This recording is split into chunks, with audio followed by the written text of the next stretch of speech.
మీరు తెలంగాణ భౌగోళిక పరిస్థితుల గురించి మీకు పూర్తిగా అవగాహన ఉంది. మీరు ఒక లాజిక్ పాయింట్ చెప్పండి. ఆంధ్ర ప్రాంతంలో గోదావరిలో మిగిలిపోయి సముద్రంలో గెలిచే నీళ్లు వాళ్ళ ప్రాంతంలో ఉన్న సముద్రంలో కలిసిపోయే 2000 టీఎంసీ నీళ్ళను ఇంకో ప్రాంతం తీసుకెళ్ళి వాడుకుంటామంటే మధ్యలో తెలంగాణకు వచ్చిన ప్రాబ్లం ఏంటి? మంచి మాట్లాడినారు.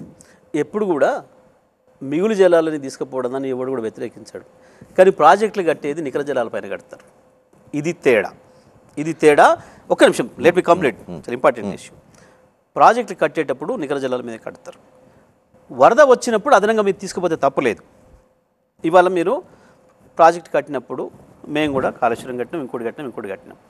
ఎవరమైనా అట్లాంటి ప్రాజెక్టులు కట్టినప్పుడు వరద ఎంతకాలం వస్తుంది, ఆ వరద నుంచి వెళ్ళి ఎంత నీళ్ళను వాడుకోవచ్చు అనేది అంచనా వేసి తీసుకుంటాం ఎవరమైనా సరే, మొత్తం దేశవ్యాప్తంగా ప్రపంచవ్యాప్తంగా.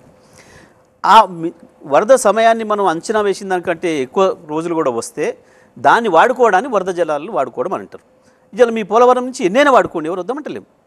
మీ పోలవరం నుంచి మీరు వాడుతానన్నది వాస్తవానికి 80 టీఎంసీలు, మీరు 160 వాడుకోండి ఎక్కువ వచ్చినప్పుడు. మేము దాన్ని అభ్యంతరం చెప్పడం లేదు. వరద జలాలు వాడుకోవడం అని దాన్ని అంటారు. 160 కాకపోతే 320 వాడుకునే అవకాశం ఉంటే 320 వాడుకోండి, మేము కాదంటం లేదు.